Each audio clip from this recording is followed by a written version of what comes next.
పరలోకమందున్న మా కన్న తండ్రి, ఈ పరిశుద్ధమైన శ్రేష్టమైన ఘనమైన నామములకు స్తుతులు స్తోత్రములు తండ్రి. ఉదయకాలం మొదలుకొని సాయంకాలం వరకు, సాయంకాలం మొదలుకొని ఉదయకాలం వరకు ప్రతిరోజు ప్రతి నిమిషం మీరు మమ్మల్ని కాపాడుతున్న విధానాన్ని బట్టి వందనములు తండ్రి. దేవా, ఈరోజు మహిమగల క్రీస్తు ప్రార్థన మందిరంలో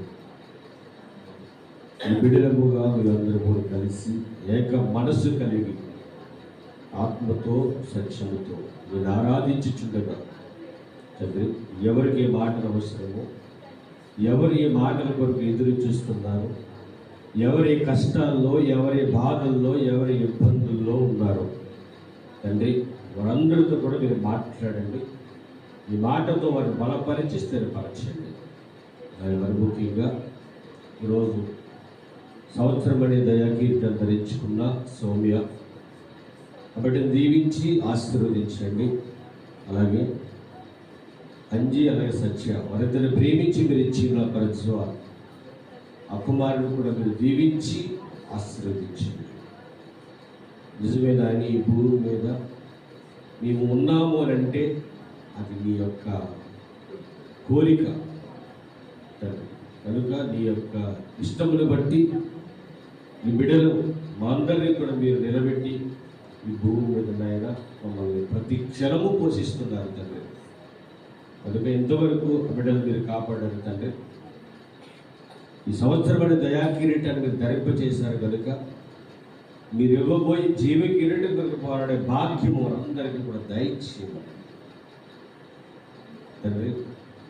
మీ మాట ఉన్నతమైనది తండ్రి.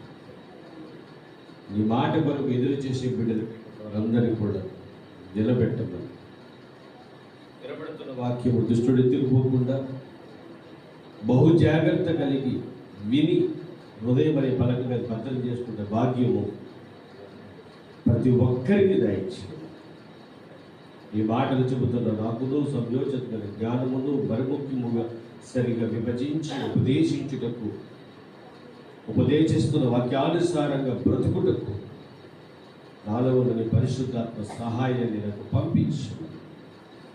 మా కొరకు త్వరలో రానయ్యున్న యేసుక్రీస్తు వారి పుణ్యనామమున ఈ ప్రార్థన మనం అడిగి వేడుకొచ్చి నాము తండ్రి. ఆమేన్. కూర్చుందామండి. దేవుని యొక్క పనిలో గొప్ప సాధనాలుగా ఎవరైతే వాడబడుతున్నారో,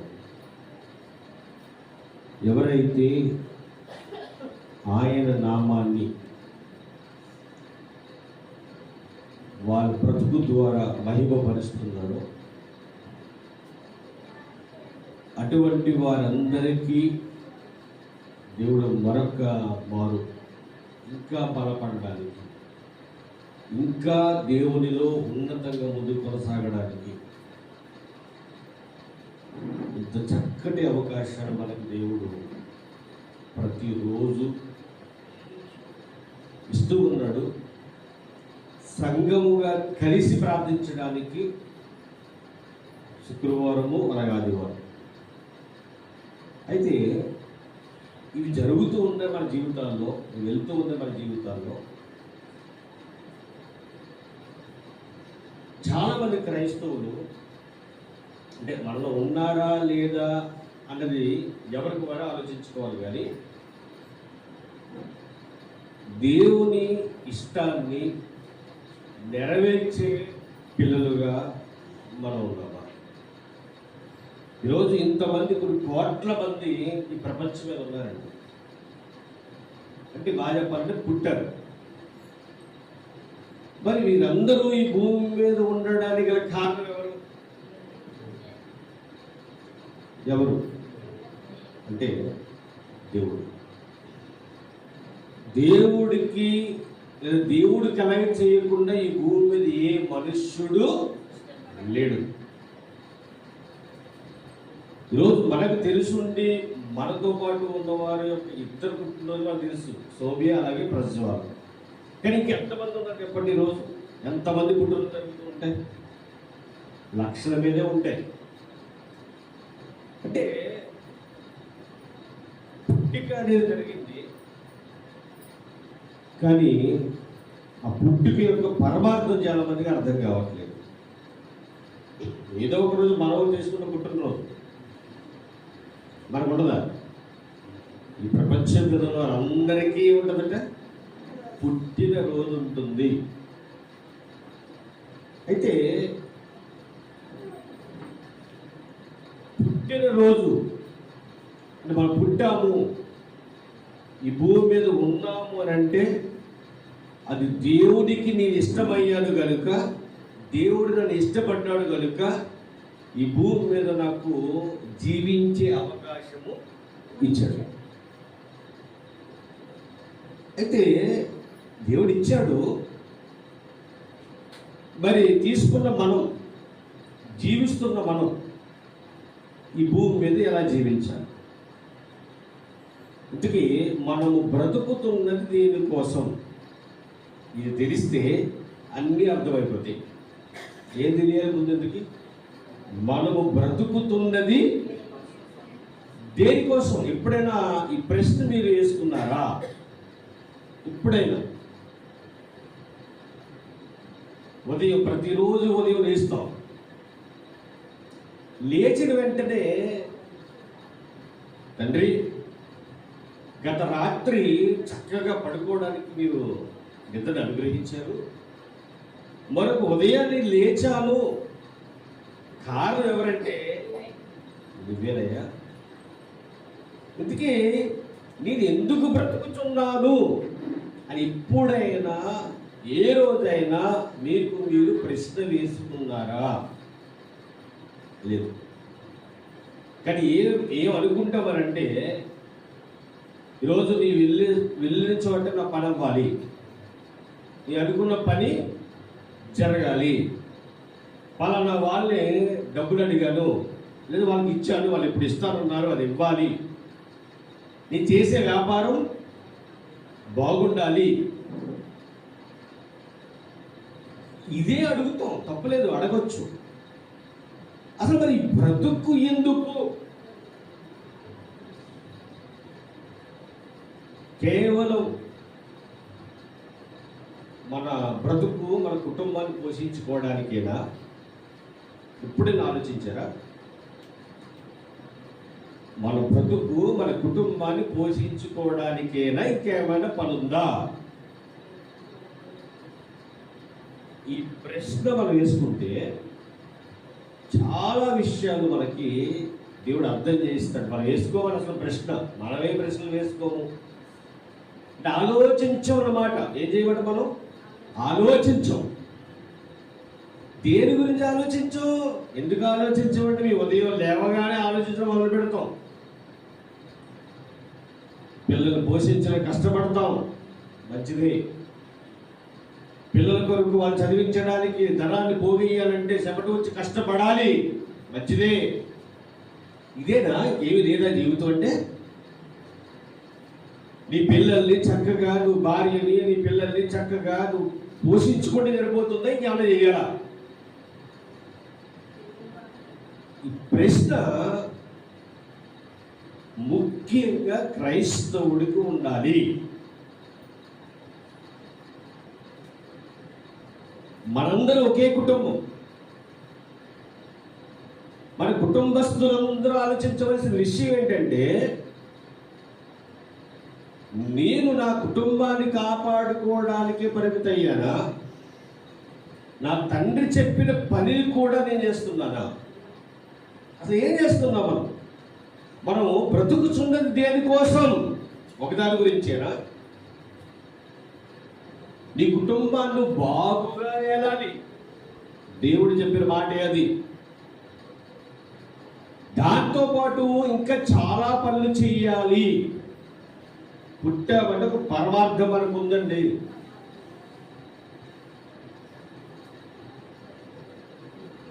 అందరూ ఆలోచించేది, అందరూ చేసేది అక్కడ ఇప్పటికీ స్టిల్ తెలియదు కూడా చాలా మంది వారి యొక్క ఉన్న గ్రామంలో గొప్ప పేరు, హోదా, అందరిలో ఉన్నతమైన పేరు కావాలి. అంటే మనిషి పేరు గురించి పాల్గొడుతున్నాడు కానీ దేవుడు బ్రతకమన్న బ్రతుకు ఆ మనిషిలో కనిపించట్లేదండి.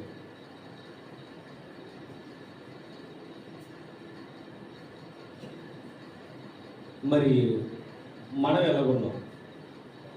ఇక్కడ ఈరోజు ఈ మాటలు వింటున్న మనం ఎలాగున్నాం? పేరు సంపాదించాలి మంచిదే, డబ్బు సంపాదించాలి మంచిదే, నువ్వున్న ఊళ్ళో గౌరవం సంపాదించాలి మంచిదే. అంటేనా ఇంకేమైనా ఉన్నాయంట? సరిపోద్దా అవి? నిజంగా నువ్వు నీతిగా, యథార్థంగా, న్యాయంగా, దేవునికి ఇష్టంగా బ్రతికితే ఏమంటారో తెలుసా? ఏమంటారో తెలుసా మీకు? అసలు గొప్పోడు అంటారా జనం? నువ్వు ఉన్నతమైన వాడు అంటారా? అంతెందుకండి, మన గురించి ప్రాణం అర్పించిన యేసుక్రీస్తు ప్రభువు వారు ఎలాంటి జీవితం జీవించారు చెప్పండి? ఎక్కడైనా కపటమైన మాటతో మాట్లాడాడు ఆయన? ఎక్కడైనా ఎవరినైనా దూషించాడా? ఏమనలేదుగా, ఎవరిని ఏమనలేదు. చెడు చేశాడా? పోనీ ఎక్కడైనా ఆయన మంచి చేశాడు. ఆయన చేసిన మంచి ఎవరు కూడా చేయలేదు. మరి ఆయనున్న కాలంలో అంటే ఇంచుమించు 2000 సంవత్సరాల క్రితం ఆయన్ని పొగిడేవారు ఎక్కువ, తిట్టేవారు ఎక్కువ? ఏం చేసేవారు ఎక్కువ? ఎందుకు? ఆయన ఏం చేశాడు? మంచా చెడా? ఆయన మంచి చేశాడు. ఏమి ఎదుర్కొంటున్నాడు? అనేక మంది ఆయన ఏం చేస్తున్నారట? దూషిస్తున్నారు, ద్వేషిస్తున్నారు.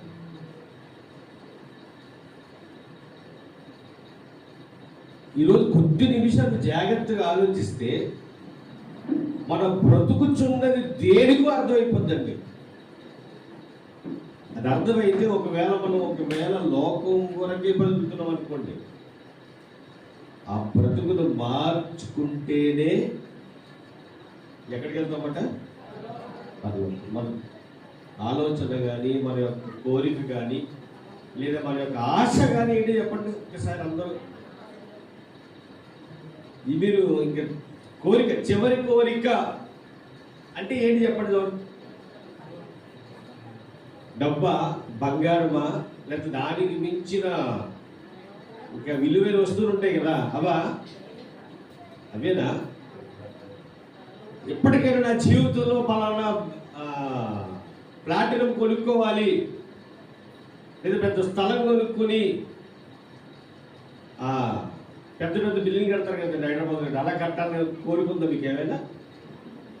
కోరిక ఏంటి చెప్పండి? చస్తే దేవుని రాజ్యాన్ని చూడాలి. దాని కొరకే ఈ బాధలు, దాని కొరకే ఈ నిందలు. ఇంతలో కనబడి అంతలో మాయమైపోయే ఆవిరి లాంటి బ్రతుకు.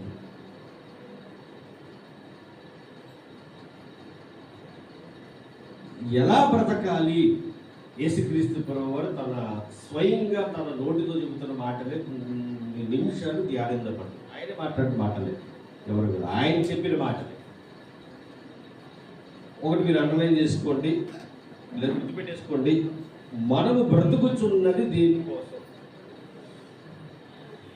అన్న విషయాన్ని మీరు ఆలోచించడం మొదలు పెడితే యేసుక్రీస్తు ప్రభువు వారు కొన్ని సందర్భాల్లో కొన్ని విషయాలు శిష్యులతో మాట్లాడుతున్నారు. ఏం మాట్లాడుతున్నారు అనేది మనం జాగ్రత్తగా ఆలోచిస్తే అందరూ కూడా మత్తయి సువార్త, మీ చేతిలో ఉన్న బైబిల్ నుండి కూడా తెరవాలి. మత్తయి సువార్త 16వ అధ్యాయము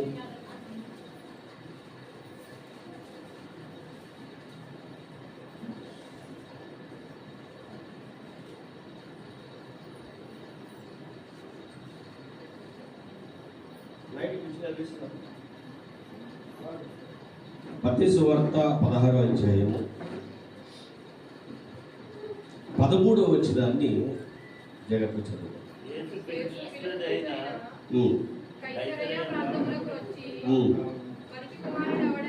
మనుష్య కుమారుడు ఎవడని జనులు చెప్పుకొనుచున్నారని తన శిష్యులను అడగగా వారు కొందరు బాప్తిస్మమిచ్చి యోహాననియు, కొందరు ఏలియా అనియు, కొందరు ఇర్మియా అనియు, లేక ప్రవక్తలలో ఒకడనియు చెప్పుకొనుచున్నారని యేసుక్రీస్తు ప్రభు వారు శిష్యులు అడుగుతున్నారటండి.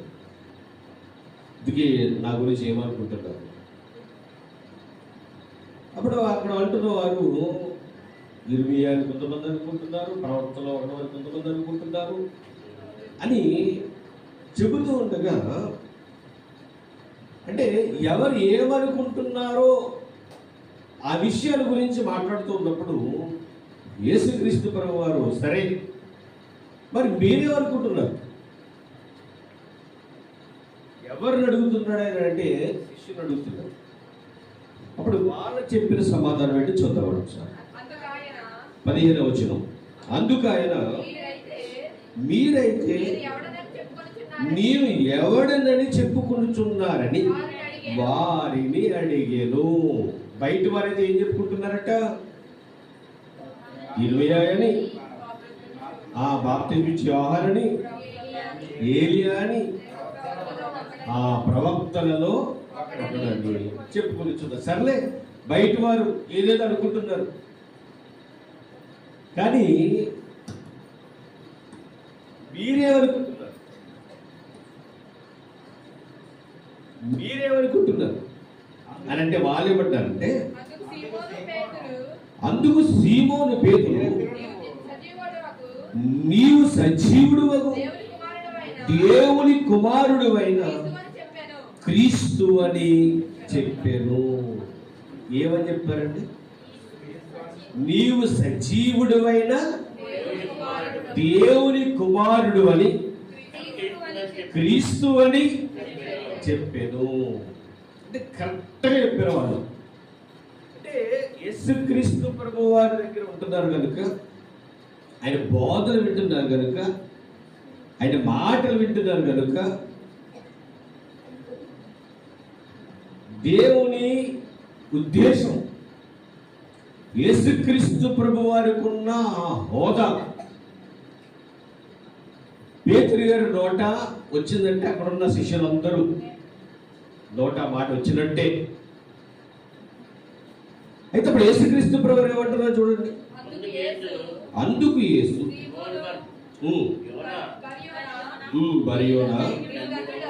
ఒకరి చదవండి. నీవు ధన్యుడువు, పరలోకమందున్న నా తండ్రి ఈ సంగతి నీకు బయలుపరిస్తేనే గాని నరులు నీకు బయలుపరచలేదు. మరియు నువ్వు పేతురు, ఈ బండ మీద నా సంఘమును కట్టు. మీరు ఆలోచించండి, అక్కడ శిష్యులుతో మాట్లాడుతుండగా పేతురు గారు అన్న మాట ఏంటంటే, నీవు సజీవుడు అయిన దేవుని కుమారుడు అయిన యేసుక్రీస్తువి. నిజమే, ఆ మాట నిజమే. చూడండి, చాలా జాగ్రత్తగా ఆలోచించండి. యేసుక్రీస్తు ప్రభు వారితో తిరుగుతున్న కాలంలో యేసుక్రీస్తు ప్రభు వారు చేసే ప్రతిదీ కూడా మనం చూస్తున్న సమయంలో లేదా ఆ యొక్క టైంలో ఆయన గుర్తెరిగి ఆయన సజీవుడని గొప్పవాడని వాళ్ళు చెప్పిన మాటలకు ఆయన అంటున్న మాట ఏంటంటే, ఇదిగో నా పరలోకమందు ఉన్న తండ్రి తెలియజేస్తేనే కానీ ఇది మీకు తెలియపడదు. ఇక్కడ ఉన్న మనందరూ కూడానండి,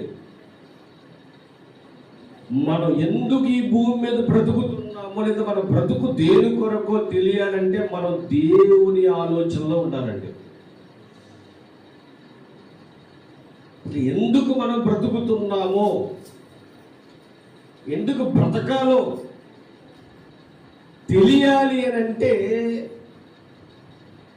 మనం ఎక్కువ ఎవరితో సహవాసం చేయాలి చెప్పండి? లోకంతో సహవాసం చేస్తే అది తెలియదు మనకి. లోకంతో సహవాసం, ఈరోజు చాలా మంది లోకంతో సహవాసం, దేవునితో సహవాసం, రెండు ఎక్కడ పోనీ రెండు అంటే రెండు సమానం చేయాలి కదండి. ఎందుకంటే లోకంలో బ్రతుకుతున్నాం కాబట్టి లోకంతో ఏం చేయాలి? సహవాసం చేయాలి. అలాగే ఈ గొప్ప రక్షణ ఇచ్చాడు కాబట్టి దేవునితోని సహవాసం చేయాలి. లోకం ఒప్పుకుంటుందేమో కానీ ఎవరు ఒప్పుకోరట? దేవుడు ఒప్పుకోడట. దేవుడు ఒప్పుకోవాలి అంటే నువ్వు లోకంతో ఏం చేయకూడదట? స్నేహము చేయకూడదు. లోకముతో స్నేహము. కాబట్టి లోక స్నేహము క్రైస్తవుడికి తగదు అంటే ఒప్పుకుంటారా? ఒక వారం వచ్చి రెండో వారం లోకంతో స్నేహం దగ్గర వెళ్ళిపోవాలి. ఎందుకంటే అదే బాగుంటుందిగా. అంటే ఖచ్చితత్వంగా బ్రతికే భక్తి రోజు లేదండి.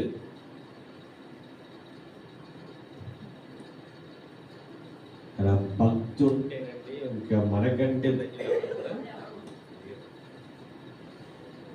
ఇంకా మనం దేని గురించి ఆలోచించక్కర్లేదండి. అసలు మనం మరుసటి రోజు ఎలా బ్రతుకుతామనే ఆలోచన కూడా నీకు అవసరం. ఎందుకంటే నువ్వేం చేయాలో దేవుడు ఆటోమేటిక్గా నీకు తెలియజేస్తూ ఉంటాడు. లేదు లేదు లోకంతో స్నేహం చేయకపోతే నా బ్రతుకు ఎలాగా, నా భార్య ఎలా పోషించాలి, నా బిడ్డలు ఎలా పోషించాలి అని లోకంతో స్నేహం ఈరోజు అందుకే చాలా ఘోరాలు జరిగిపోతున్నాయి బయట. చాలా ఘోరాలు. ఇక్కడ చూడండి, పేతురు గారు అన్న మాటకు యేసుక్రీస్తు ప్రభువు అన్న మాట ఏంటంటే, నువ్వు ధన్యుడు అన్నాడు ఆయన. అంటే అంత బాగా కనెక్ట్ అయిపోయాడు అనమాట. ఎవరితో? దేవునితో. అంటే మరి ఎప్పుడైతే దేవునితో బాగా సహవాసం చేస్తామో మనం చాలా విషయాలు దేవుడు మనకి ఏం చేస్తాడు? బయలుపరుస్తాడు. యేసుక్రీస్తు కూడా ఆ మాట అన్నాడు, నా తండ్రి బయలుపరిస్తేనే కానీ నువ్వు అది చెప్పలేవు. ఏ నరుడు బయలుపరచలేడు. క్రైస్తవుడికి మంచి వరం దేవుడు ఇచ్చాడండి. ఏంటి చెప్పమంటారా? ప్రార్థన పరుడైతే, యథార్థంగా బ్రతికేవాడైతే, ఎదుటి వ్యక్తి ఆలోచనలు కానీ అతను ఎలా ఉన్నాడో అతని పరిస్థితి ఏంటో కూడా మోకం చూసి చెప్పేయచ్చు అనమాట. చెప్పొచ్చు చెప్పలేదు చెప్పండి? మామూలుగా చెప్పేస్తాం అనుకుంటాం మనం. అంటే రాయేస్తాం అనమాట. ఎదురు పడుతుంది కదండి, రాయిద్దరు అని పడిపోద్ది. అలా కాదు. అలా రాయేడు ప్రార్థన పరుడు యథార్థంగానే ఉంటాడు. అంటే అంత గొప్ప జ్ఞానాన్ని దేవుడు మనకి ఇస్తాడు. అలా ఇస్తాడు. అది వాడుకుంటూ ముందుకు వెళ్తున్నప్పుడు లోకంతో ఒకసారి స్నేహం చేస్తాడు. మళ్ళీ ఆ ప్రార్థన పరుడే. పేతురు గారు కూడా చాలా దేవునితో, యేసుక్రీస్తు ప్రభు వారితో కరెక్ట్ అయి ఉన్నప్పుడు చాలా గొప్ప గొప్ప విషయాలు చెప్పేసేవాడు. యేసుక్రీస్తు ప్రభు వారు కూడా గొప్ప వరం కూడా ఇచ్చేసాడు. ఏ మాట అన్నాడంటే 18వ వచనం, మరియు నీవు పేతురువు, ఈ బండ మీద నా సంఘమును కట్టుదురు, పాతాళం ద్వారములు దాని ఎదుట నిలవ నేరవని నేను నీతో చెప్పుచున్నాను. పరలోక రాజ్యం యొక్క తాళపు చెవులు నీకిచ్చెదను. నీవు భూలోకమందు దేన్ని బంధించును అది పరలోకమందును బంధింపబడును, భూలోకమందు దేన్ని విప్పుదువో అది పరలోకమందును ఇప్పబడునని అతనితో చెప్పెను. అది గొప్ప వరం. పేతురు గారు గొప్పోడు. ఇప్పుడు గొప్పోడు పట్టుకోవాలి ఎవరు? ఎవరు? చిన్న చిన్నలు పట్టుకోడు దెయ్యంగాడు. చిన్నోళ్ళు పట్టుకుంటే గట్టిగా ఎండిపోతాయి, ఎన్నో రావు. పెద్దోళ్ళు పట్టుకుంటే ఇవన్నీ చదువునప్పుడు ప్రతి ఒక్కరికి గుర్తుండాలి మాట ఏంటంటే, నువ్వు ఎక్కువగా ప్రార్థన చేస్తున్నావు అనుకోండి, ఎక్కువగా దేవుని పనిలో ముందు కొనసాగుతున్నావు అనుకోండి, ఎక్కువగా దేవుని పరిచర్యలో నువ్వు వాడబడుతున్నావు అనుకోండి, ఏదో ఒక రకంగా మిమ్మల్ని వాడి వైపుకు తీసుకువెళ్ళడానికి వెరలు వేస్తూ ఉంటాడు, వెరలు వేస్తూ ఉంటాడు. ఏమండి, అపవాదిగాడేసే వెర చిన్నదుంటుందా పెద్దదుంటుందా? వాడికి నీకు ఏ అవసరమో తెలుసా తెలీదా? నువ్వు దేనికి పడిపోతావో తెలుసా తెలీదా? చెప్పండి, తెలీదా? తెలుసండి. మనం ఇక్కడ ఎలా ప్రార్థన చేస్తుందా వేరే ఆలోచన ఉంటుంది. వాడికి తెలుసు, వెంటనే ఆ వెరే మనకేస్తాడు. అందుకే ఇప్పుడు కూడా మనస్సును మన అదుపులో పెట్టుకోవాలట. చెప్పడిగా సామెత్ర గ్రంథంలో, ప్రాకారము లేక పాడైపోయిన పరమెంతో తన మనస్సును అణుచుకోలేని వాడు కూడా అంతే. ఇవన్నీ తెలుసు, కానీ మన మనస్సును ఎందుకు అణుచుకోలేకపోతున్నాము? ఇక పేతురు గారికి ఒక స్థాయి ఇచ్చేసాడండి దేవుడు, యేసుక్రీస్తు ప్రభువు. అలా ముందుకు వెళ్తున్నారు 21వ వచనంలో. అదే మత్తయి వార్త 16వ అధ్యాయము 21వ వచనం. అప్పటి నుండి పెద్దల చేతను ప్రధాన యాజకుల చేతను శాస్త్రుల చేతను అనేక హింసలు పొంది చంపబడి 3వ దినమున లేచుట అగత్యమని యేసు తన శిష్యులకు తెలియచేయ మొదలు పెట్టగా. అంటే అన్ని విషయాలు తెలియజేస్తాడు. ఇంకా నా టైం దగ్గర పడింది, ఏం చేస్తారట? నన్ను సిలువ వేస్తారు, నన్ను చంపేస్తారు అని అనేకమైన విషయాలు శిష్యులతో తెలియజేస్తున్నాడు. ఈ విషయాలన్నీ వింటున్నారట. అంతకుముందు ఆయన ఉన్నాడు కదా, పేతురు గారు టక్కలు వేసి, ఆయన వారు పెద్ద కాబట్టి ఇక్కడ కూడా ఆయన ముందు మాట్లాడేశాడట. ఏమని మాట్లాడు తెలుసా? ప్రేమ కదా. యేసుక్రీస్తు ప్రభువు వారు అంటే పిచ్చి ప్రేమ అని మనం అనుకుంటాము. ఆయన పిచ్చి ప్రేమే, గొప్పగానే ప్రేమించాడు. కానీ ఏమంటే ఇక్కడ ఉన్న మనందరూ కూడా దేవుడు అంటే మరి చాలా వచ్చింది అక్కడ.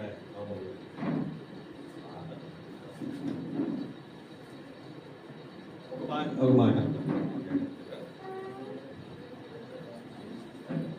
దేవుని భయము మనందరికీ ఉందా లేదా? ఉంది. ఆ భయాన్ని బట్టి మనం ఏం చేస్తామంటే చాలా జాగ్రత్తగా బ్రతుకుతాం. ఇప్పుడు బయట ఎలా ఉంటాం పక్కన పెట్టండి, కానీ మందిరానికి వచ్చేటప్పుడు చాలా భయంతో మందిరానికి వస్తామా రావా? చెప్పండి, వస్తామా రావా? భయంతో వస్తాం. ప్రశాంతంగా కూర్చుంటాం. దేవుని మాట వింటున్నప్పుడు మనకు వచ్చే ఆనందము, సంతోషము అంతా ఇంత కాదండి. ఇప్పుడు దేవుని మందిరానికి రాకుండా ఒకవేళ మనం బయట ఉన్నాం అనుకోండి, అప్పుడు ఆ బాధ చాలా దారుణంగా ఉంటుంది. అదే మందిరానికి వస్తే ఆనందంగా ఉంటుంది, సంతోషంగా ఉంటుంది. దేవునితో మనం సహవాసం చేస్తున్నప్పుడు చాలా ఆనందంగా ఉంటుంది. అదే ప్రకారంగా పేతురు గారు కూడా చాలా ఆనందంగా ఉన్నాడు, సంతోషంగా ఉన్నాడు. ఈలోగా యేసుక్రీస్తు ప్రభువు వారు తర్వాత జరగబోయే సంగతుల గురించి చెబుతూ ఉన్నాడు. ఇదిగో సిలువ వేస్తారు, నన్ను చంపేస్తారు అన్న విషయం చెబుతూ ఉన్నప్పుడు పేతురు గారు టక్కన లేచో మాట అన్నాడండి. చూడండి అక్కడ. అవును, వినవచ్చు 22. పేతురు ఆయన చెయ్యి పట్టుకుని, ప్రభువా అది నీకు దూరమగునుగాక, అది నీకెన్నడూ కలగదని ఆయనను గద్దింపసాగెను. ఎవరిని? యేసుక్రీస్తు ప్రభువు అని ఏం చేశాడట? గద్దించాడట.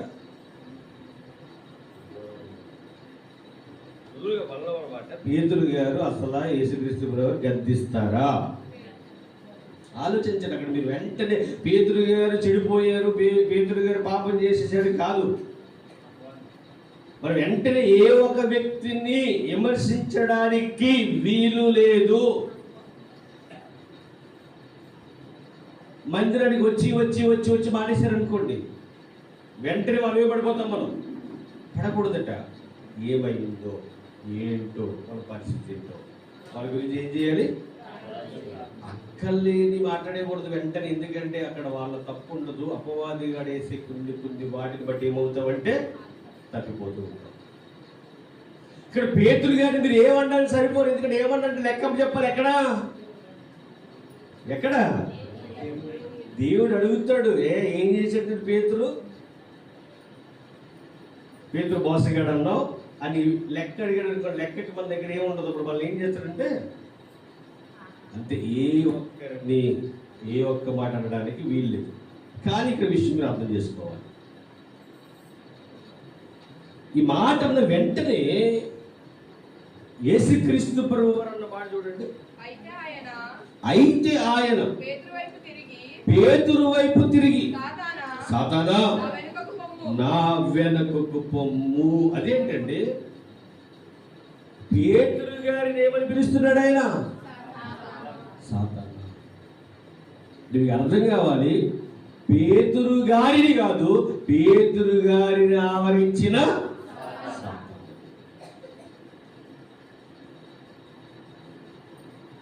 ఎందుకు వెనకబొమ్మంటున్నాడు అంటే, సిలువ యాగము జరిగితే ఆయన ప్రాణం విడిస్తే ఎవరు పనులకి సాగం?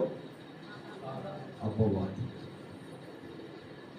కాబట్టి యేసుక్రీస్తు ప్రభువు వారు ఉన్నంత కాలము ఆయన ఏదో రకంగా పాపంలో పడగొట్టాలని ఎన్నో ప్రయత్నాలు చేశాడు అపవాది. ఎక్కడ పనవదు. చివరికి పేతురు గారిలో దూరిపోయాడట. మీకు బాగా తెలుసు, యోబు గారు జీవితం అంతా సర్వనాశనం అయిపోయిన తర్వాత, ఇంకా అందరూ చనిపోయిన తర్వాత, ఒళ్ళంతా పాడైపోయిన తర్వాత, ఆరోగ్యం అంతా చెడిపోయిన తర్వాత ఎవరిని దూరాడట? ఎందుకు? ఇప్పుడు ఏం చేయాలని ఎవరిని పెట్టాలి? ఎవరు చేయాలి? భార్య చేయాలి. ఇప్పుడు భార్యలోకి దూరి మాట్లాడితే యోబు మారిపోతాడు అనుకున్నాడు ఆయన. ఎవరైనా మన విరోధి. అంటే ఇలా వాడి ట్రిక్లుగా ఉంటూ ఉంటాయి. మన కుటుంబంలో చూడండి, మనం బాగా ప్రార్థనపరమై బాగా రోజు కుటుంబ ప్రార్థన చేసుకున్నాం అనుకోండి. ఇప్పుడు ఏం చేయాలి కుటుంబంలో? చెప్పండి. కుటుంబ ప్రార్థన జరుగుతుంటే బాగా మీరు ఇంకా ఆటకుండా 4 రోజులు చేసేసుకోండి మీరు. అప్పుడు వాడు వెంటనే మీలో వచ్చి ఏం చేస్తాడంటే ఎవరొకరిలోకి వస్తాడు. కరెక్ట్గా అప్పుడు దాకా బాగానే ఉంటాడు. ప్రార్థన చేసే టైంకి పో, ఇలా ఒకడు అలా ఒకడు, నలుగురు ఉంటే తూర్పుకోకూడదు, పడవకోకూడదు, దక్షిణకోకూడదు, ఉత్తరం పోతూ ఉంటారు అనమాట. ఇంకా ప్రార్థన ఎక్కడ దాకా ఎప్పుడు దాకా అంటే మళ్ళీ ఏదైనా బాధ వచ్చిందని కూడా అప్పుడు ఒకసారి చేసేసుకుందాం అందరూ కలిసి. ఒకసారి క్రైస్తవ జీవితాలు చాలా మంది ఇలాగే ఉన్నాయి. కష్టం వస్తే కలిసి చేద్దాము, సుఖంగా ఉంటే ప్రార్థన మానేద్దాము. కాదు కాదు, కష్టం వచ్చినా సుఖం వచ్చినా ఎప్పుడు దేవుడితో సహవాసము చేయాలి. బాధ వచ్చిందని కృంగిపోవడం కాదు, సుఖం వచ్చిందని ఆనందపడిపోయి పోవడం కాదు. ఏదొచ్చినా దేవుని చెయ్యి విడవడానికి వీల్లేదు. ప్రేమ దేవుడు అపవాదిగాడు వేస్తూ ఉంటాడు. పేతురు గారిలో దూరేశాడట. వద్దు, ఈ శిలువ త్యాగం వద్దు, నువ్వు మరణించొద్దు, నీకు అది దూరం అగునుగాక అన్నాడండి. అంటే ఆ దూరం అయిపోతే మనకి ఏమి లేదు చెప్పండి, రక్షణ లేదు. ఆయన మరణమే మనకి రక్షణ. ప్రేమ దేవుని వల్ల అది దూరం చెయ్యని అపవాదిగా తిరుగుతున్నాడు. ఇప్పుడు వెంటనే వెనకకి ఇప్పుడు చెప్తాడండి ఈ మాటలు మనకు అర్థమైతే ఇంకా మన జీవితం ధన్యమే. ఎలా బ్రతకాలో మనకు అర్థమవుతుంది ప్రేమ దేవుని వల్ల. ఈ భూమి మీద ఏ ఆస్తులు అంతస్తులు కోట్లు ఏమి మన పరలోకము వెళ్ళవు. కానీ మనం బ్రతకడానికి కావాలి. ఆ బ్రతకడానికి కావలసినవి ఏవైతే ఉన్నావో అవన్నీ దేవుడు మనకి ఇస్తాడు. కష్టపడుతూ ముందు కొనసాగుతూ ఉంటాడు. ఆయన విడిచిపెట్టేవాడు కాదు. అడవిలో సింహం పిల్లలని ఆకలితో ఉంటాయేమో కానీ యెహోవాను ఆశ్రయించే వారికి ఏ మేలు కొదువై ఉండదు. ఏ మేలు అంటే ఎవరికి ఏ మేలు చేయాలో ఆ మేలు ఆయన చేస్తాడు. ఆ మేలు ఆయన చేస్తాడు. చూడు చెప్తే చూడు కిందకి ఒక్కొక్కటి చదువుదాము. నా వెనుకకు పొమ్ము, నీవు నాకు అభ్యంతర కారణమై ఉన్నావు. నీవు మనుష్యుల సంగతులనే తలంచుచున్నావు గాని దేవుని సంగతులను తలంపకి ఉన్నావని పేతురుతో చెప్పెను. అప్పుడు యేసు తన శిష్యులను చూసి, చూడండి ఇప్పుడు ఎవరితో ఒక ఆయన అన్నాడు. ఎవరైనా అంటే పేతురు గారు అన్నారు. ఇప్పుడు పేతురు గారు ఒక ఆయన అంటే ఇంచుమించు అవన్నీ కూడా ఇప్పుడు పేతురు గారిలోకి దూరేశాడు. యాకోబులకు దూరడా, యోహానులకు దూరడా, మార్కులకు దూరడా, ఎవరికి దూరేస్తున్నాడుక. తెలివితేటలు ఉన్నాయి ఎవరికి? సాతాను తెలివి తక్కువ తెలివైన వాడు చెప్పండి. చాలా తెలివైన వాడు అండి. ఎవరిని ఎలా పట్టుకోవాలో ఎలా లాగాలో ఎరిగి ఉన్నవాడే. కానీ వాడు ఎన్ని ఎరిగినా ఒక యోబు వలె మనం నిలబడిపోవాలండి. యోబు పడిపోయాడు చెప్పండి, పడిపోయాడు. అందరితో చెప్తున్నాడు. ఇంకా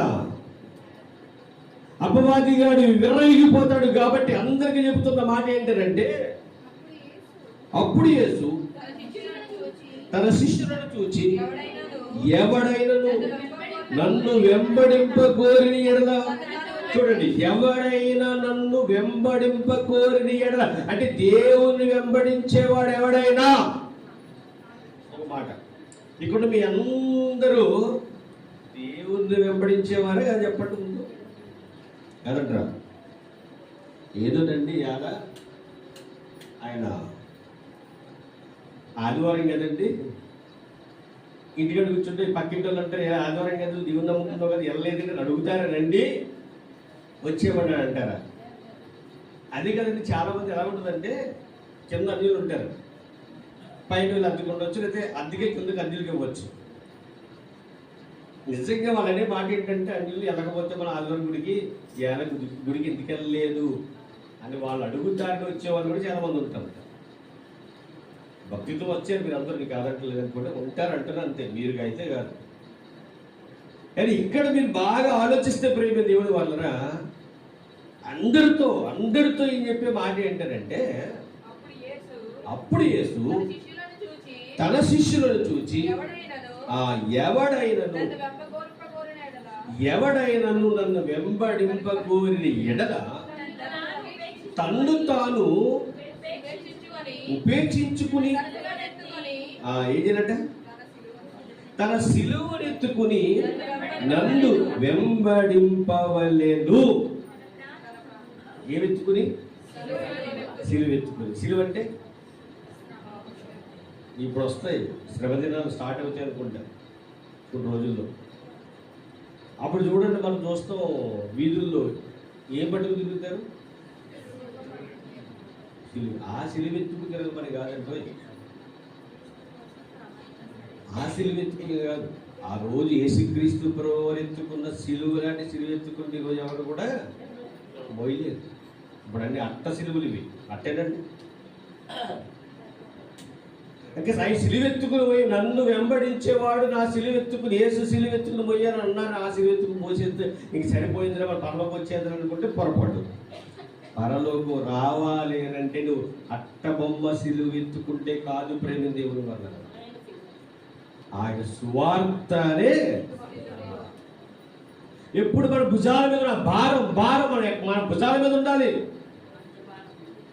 చెప్తున్నాడు, ఎవడైతే నన్ను వెంబడించాలని అనుకుంటున్నాడో తన్ను తాను ఉపేక్షించుకోవాలి, తన సిలువను ఎత్తుకుని నన్ను వెంబడింపవలెను. ఎస్, నీ కుటుంబాన్ని కాపాడుకోవడానికి నువ్వు వ్యాపారం చేయాలి. రెండవది, నా సిలువ ఎత్తుకుని అంటే సువార్త ప్రకటించడానికి నువ్వు ఆ పని కూడా చేయాలి. ఈ రెండు పనులు చేయాలి. ఇప్పుడు అర్థమవుతుంది చూడండి, మన బ్రతుకుచున్నది దేని గురించో. ఇప్పుడు నాకు అర్థమైంది ఏంటంటే, దేవుడు నాకు భార్య ఇచ్చాడు, భార్య పిల్లలు ఇచ్చాడు, ఈ కుటుంబాన్ని కాపాడుకుంటే సరిపోద్ది అని బ్రతుకుతున్నామేమో మనం. అది 100% బ్రతకాలి. అది ఒకటే కాదు అనుకుంటా, రెండోది కూడా ఉంది. అది ఏంటంటే తన సిలువ ఎత్తుకుని ఏం చేయాలట? తను వెంబడించాలి. పుట్టుకు పరమార్థం కూడా ఇదే ప్రేమ దేవుడు. ఈ భూమి మీద నువ్వు పుట్టావంటే ఏ పని లేకుండా నిన్ను పుట్టించలేదు ఆయన. తన పనిని చేయించుకోవడానికి, తర్వాత నువ్వంటే ఇష్టం కనుక, నిన్ను ఆయన ప్రేమించాడు కనుక ఆ కణాలలో రాలిపోకుండా నీ కణాన్ని పిండముగా మార్చాడు ప్రేమ దేవుడు. అంటే మన పట్ల, నీ పట్ల, నా పట్ల ఆయన గొప్ప ప్రణాళిక కలిగి ఉన్నాడు ప్రేమ దేవుడు. ఈరోజు ఎవరైతే సంవత్సరపడే దయా కిరీటాన్ని ధరించుకున్నారో, సౌమ్య కానివ్వండి, అలాగే ప్రజ్వల్ కానివ్వండి, ఇంకా చిన్నపిల్లవాడు వాడికి ఏం తెలియదు, కానీ దేవుడి ప్రణాళిక ఉందా లేదా? ఉంది. దేవుడి ప్రణాళిక మనందరి మీద ఉంది ప్రేమ దేవుడు. అందుకే అంటున్నాడు ఆయన, ఎవరైతే నన్ను వెంబడించాలనుకుంటున్నారో వారు తమను తాను ఏం చేయాలట? ఉపేక్షించుకోవాలి. సిలువ ఎత్తుకుని నన్ను వెంబడించాలి. తర్వాత తన ప్రాణము 25 వచ్చిన తన ప్రాణమును రక్షించుకోరువాడు దాన్ని పోగొట్టుకును. అంటే ఓన్లీ ప్రాణాన్ని కాపాడుకోవడానికి కష్టపడితే కుదరదు. ఇప్పుడు ఎందుకు కష్టపడే దేని గురించి చెప్పండి? ప్రాణం నిలబడడానికేనా? కష్టపడితే ఒక డబ్బులు వస్తాయి, ఆ డబ్బులతో వెళ్ళి కొనుక్కుని వచ్చి వండుకుని తిని అప్పుడు ప్రాణం ఏం చేస్తాం? మనం నిలబెట్టుకుంటాం కదా. అంటే దీని గురించేనా? కేవలం ఈ ప్రాణాన్ని కాపాడుకోవడానికేనా అని అంటే, ఆ ప్రాణము కాపాడుకునే పని కూడా నీది కాదు. నువ్వు తింటే బ్రతికేస్తావు అని అంటే,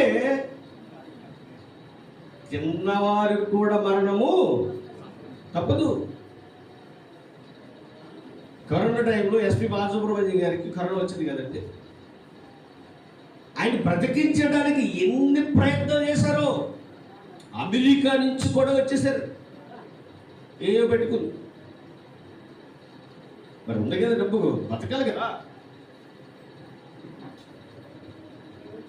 ఎంత డబ్బు సంపాదించారంటే తిన్నా తరగనంత ఆస్తి. మరి ఏది ఏమైంది? ప్రాణాన్ని కాపాడిందా? లేదు. నీ కుటుంబాన్ని కాపాడుకోవడానికి నువ్వు సంపాదించాలి. ఆ సంపాదన కూడా ఎవరివ్వాలి? దేవుడు ఇవ్వాలి. ఒక రూపాయి మన దగ్గర నిలబడాలంటే ఎవరివ్వాలి? దేవుడు ఇవ్వాలి. అనుకుంటాం, చాలా చాలా అనుకుంటాం, కానీ మనం ఏమనుకున్నా అది ముందు దేవుడు అనుకోవాలి. ప్రేమ దేవుడు అనుకోవాలి. ఇక్కడ మాటలు మనం ఆలోచించినప్పుడు ఈయన అంటున్న మాట ఏంటో జాగ్రత్తగా మనం వింటే, తన ప్రాణమును రక్షించుకును కోరువాడు తన పోగొట్టుకును. అంటే ఓన్లీ ప్రాణం గురించి ఆలోచిస్తే కుదరదయ్యా. నీ ప్రాణం తీసేవాడు ఒక ఆయన ఉన్నాడు, పోసిన ఆయనే, తీసేది ఆయనే. కాబట్టి నీ ప్రాణం గురించి నువ్వు ఆలోచించుకో. నువ్వు ఒకవేళ చచ్చిపోదామన్నా కుదరదు. ఒకవేళ చచ్చిపోదామన్నా బలవంత కనుక చచ్చిపోతే పోతావు పాతాళానికి. కాబట్టి దాని గురించి ఆలోచించుకో. మరి ఏం చేయమంటావు ప్రభువా? చూడకి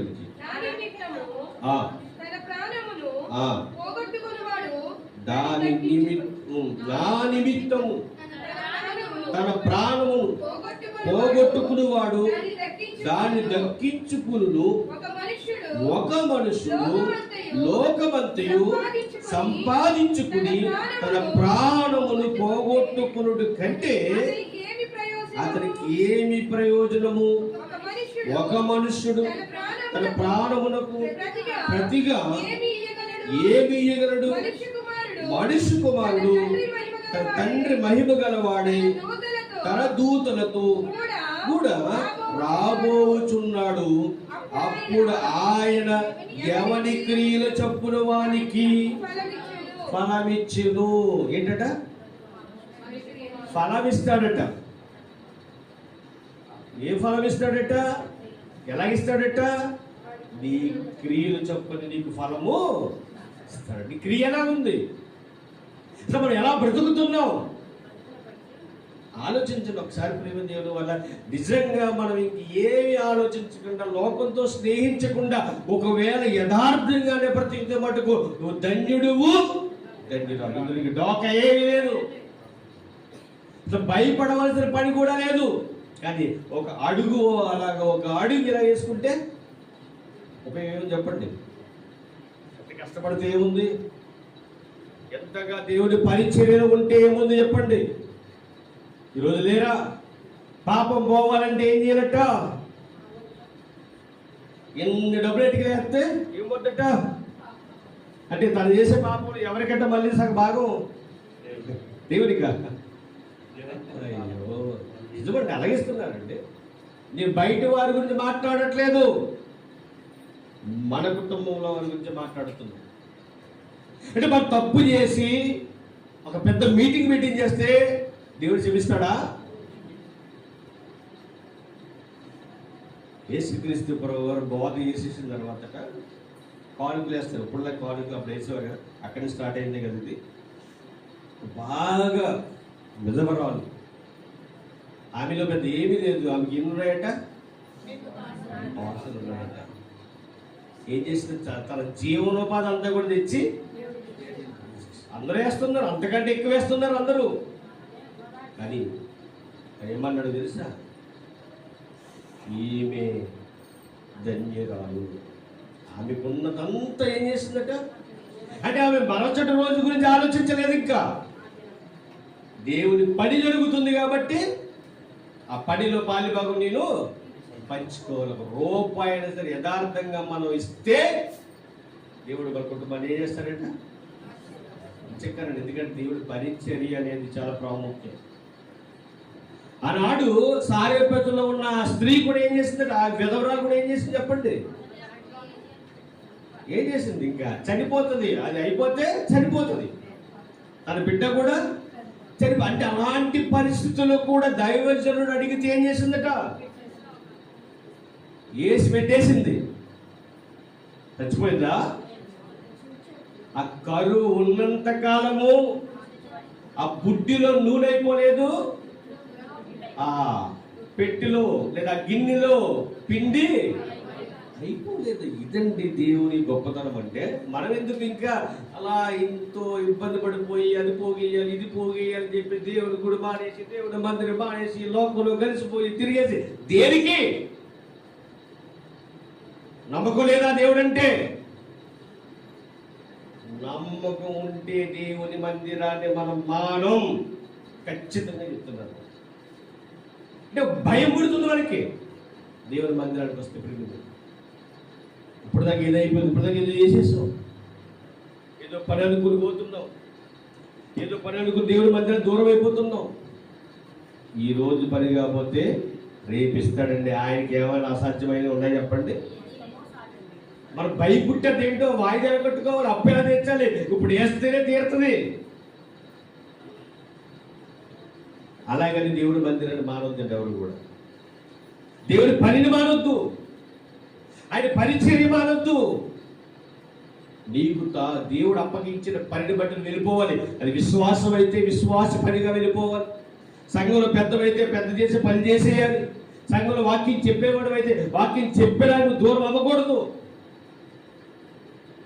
సంఘంలో దేవుడు ఒక్కొక్కరికి ఒక్కొక్కలా ఇస్తుంటాడు వరాలు. నువ్వు అనేక మంది తీసుకొచ్చే వరం దేవుడు ఇచ్చాడు. ఈ మాట చెప్పి ఎన్ని పనులు ఉన్నా సరే ఆదివారం నాడు ఏదో ఒక మాట చెప్పి వాళ్ళు జాగ్రత్తగా దేవునిలోనికి వాళ్ళు ఏం చేయాలంట నడిపించి. అంటే అపవాదిగాడేమో వెళ్ళనివ్వడండి. అపవాదిగాడు వేసి వేరే మామూలుగా అయితే ఉండదు.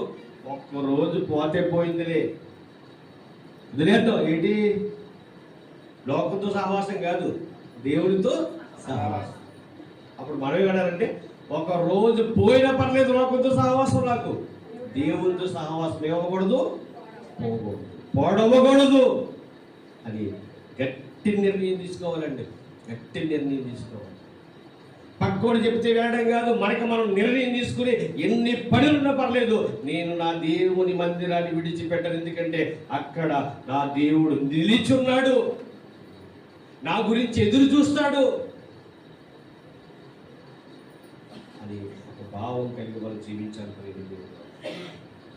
ఇక్కడ ఏమంటాడు చివరికి వచ్చేసరికి 28వ వచనంలో, ఇక్కడ నిలిచి ఉన్న వారిలో కొందరు మనిషి కుమారుడు తన రాజ్యముతో వచ్చుట చూచు వరకు మరణము రుచి చూడరని నిశ్చయముగా మీతో చెప్పుచున్నానని.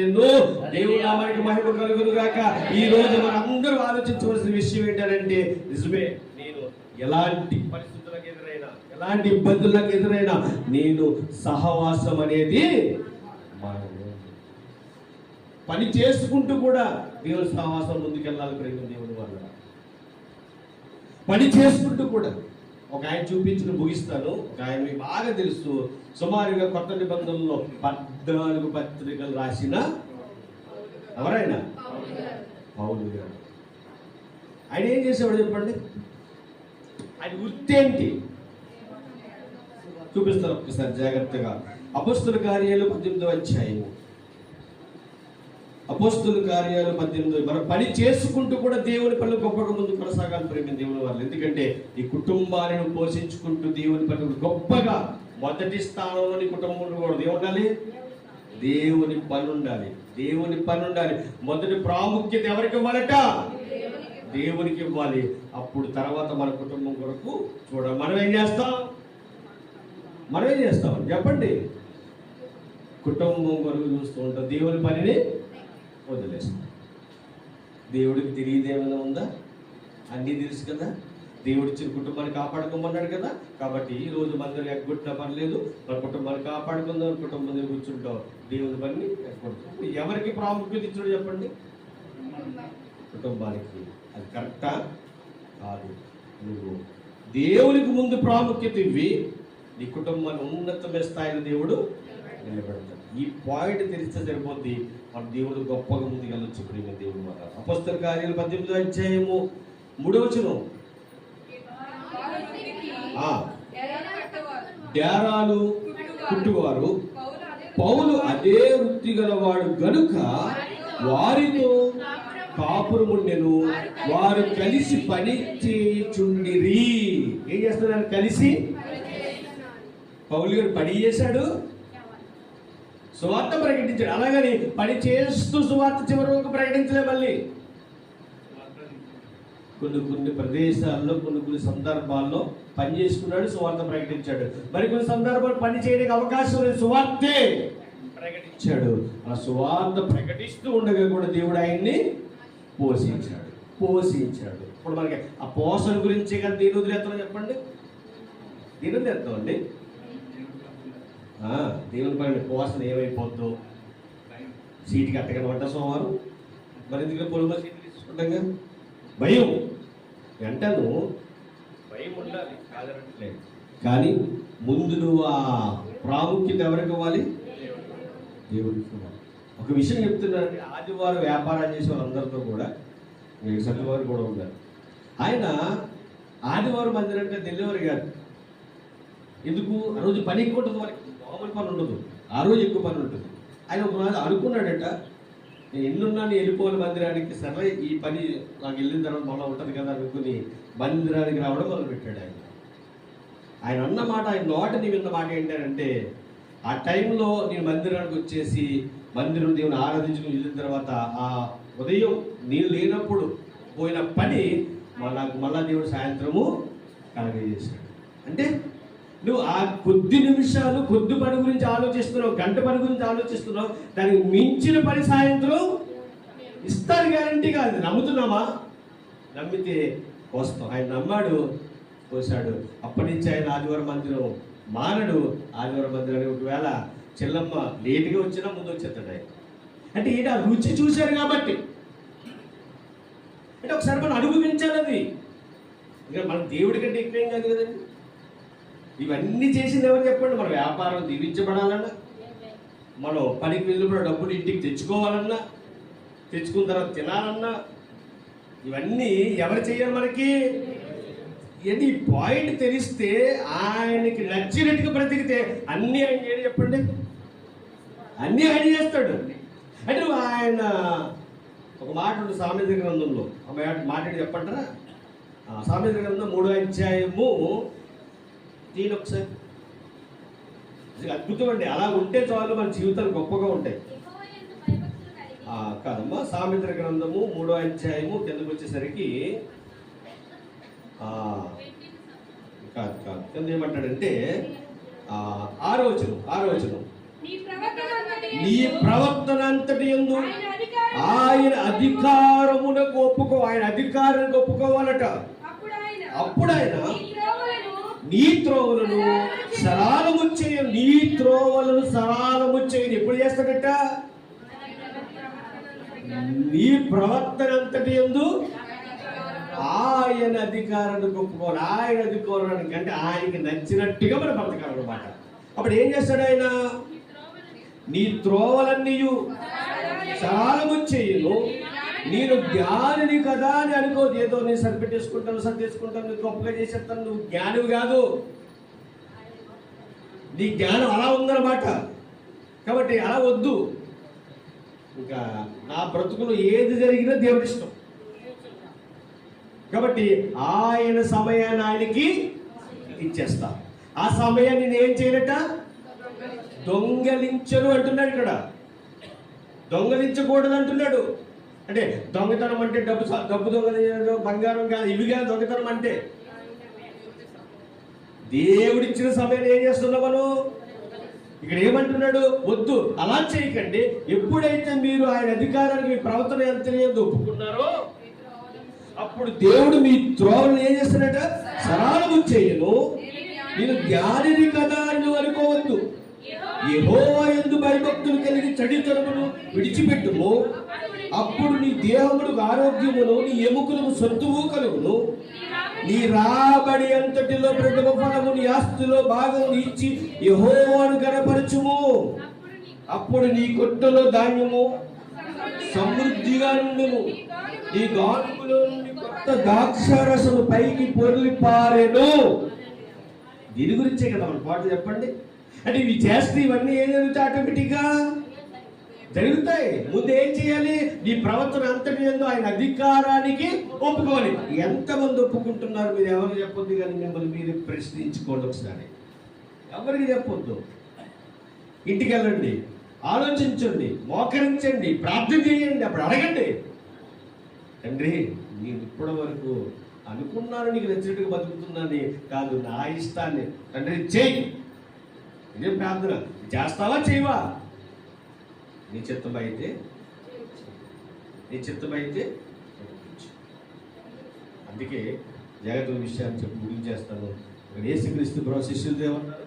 నన్ను వెంబడింపగోరిన వాడు ఏం చేయాలి? తన్ను తాను ఉపేక్షించుకోవాలి, తన సిలువను ఎత్తుకోవాలి. అంటే సువార్త భారాన్ని ఎత్తుకుని ఏం చేయాలట? మనం దేని గురించి బ్రతకాలి అంటే ఆయన సువార్తను ప్రకటించడానికి. ఇంకా బాగా చెప్పాలంటే యేసుక్రీస్తు ప్రభు వారు కలిగి ఉన్న మనస్సు మనమును కలిగి ఉండాలి. ఆయనను ధరించుకున్న మనము ఆయన గుణలక్షణాలు కలిగి జీవించాలి. మనం నడిస్తే ఎవరి పేరు రావాలట? యేసుక్రీస్తు ప్రభు వారు. ఆయనకి మహిమ వచ్చేలా బ్రతకాలట. మనం మాట్లాడితే ఆయనకి మహిమ రావాలి. వస్తుందా? ఈ పరిశుద్ధ శ్రేష్టమైన ఘనమైన నామము స్తుతులు స్తోత్రములు. ఇదిగో నాయన, మీరు మాతో మాట్లాడిన విధాన్ని బట్టి వందనములు. నువ్వు ఎలా బ్రతుకుతున్నాము, నువ్వు ఎందుకొరకు జీవిస్తున్నామో, మా జీవితాలు ఎలా ఉన్నాయి మీరు మేము పరీక్షించుకొని పరిశీలన చేసుకుని తండ్రి, మా ప్రవర్తన అంతటి యందు మీ అధికారాన్ని ఒప్పుకునే భాగ్యము మా అందరికీ దయచి